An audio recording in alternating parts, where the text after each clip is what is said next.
Bonjour, alors nous sommes le 12 décembre et voici notre hémérocale. Après lui avoir nettoyé, enlevé ses feuilles mortes, et bien voilà ce qu'il en est, ce qu'il en reste.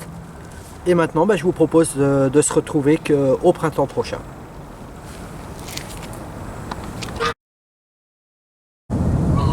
Bonjour, alors nous voici aujourd'hui le 15 juin et voici notre hémérocale, l'hémérocale Stella d'Oro, que j'apprécie beaucoup parce que c'est vraiment une variété qui reste relativement trapue contrairement à certaines variétés d'hémérocale. En plus elle est remontante, donc on va avoir plusieurs floraisons comme cela qui vont se faire durant tout le mois de juillet et tout le mois d'août. Là, la petite chose éventuellement, quand les fleurs sont fanées, si vous avez du temps, profitez-en d'enlever ces boutons fanés, ces fleurs fanées. Ça ne sert à rien de laisser monter ça à graines. Voilà. Et en plus, ça fait quelque chose de plus propre. C'est vraiment une variété que je conseille en tout cas. Voilà. Je crois que on a tout dit pour l'hémérocale, donc à bientôt. Alors nous sommes le 1er août. Voici notre hémérocale qui continue encore de fleurir. Alors là, je n'ai pas de boutons de fleurs fanées pour l'instant. Si c'était le cas, je les couperais. Néanmoins, afin de vous montrer un petit peu, de bien faire la différence entre la fleur fanée qu'il faut retirer, faire la différence entre un bouton floral qui va fleurir et de ce qui reste d'une fleur, donc la formation de la graine, on peut faire la confusion un petit peu des deux.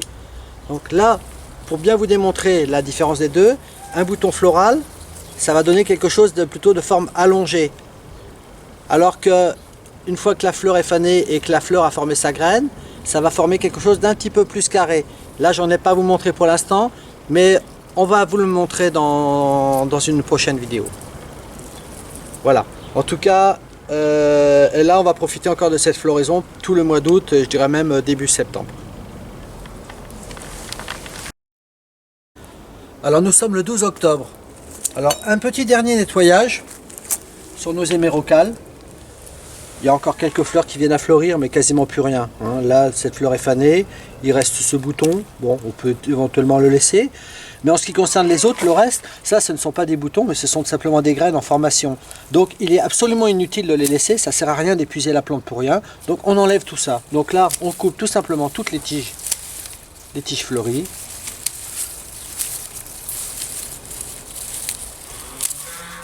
Le feuillage, on n'y touche pas pour l'instant. L'hiver va passer, le feuillage aura tendance un petit peu à sécher, à dépérir.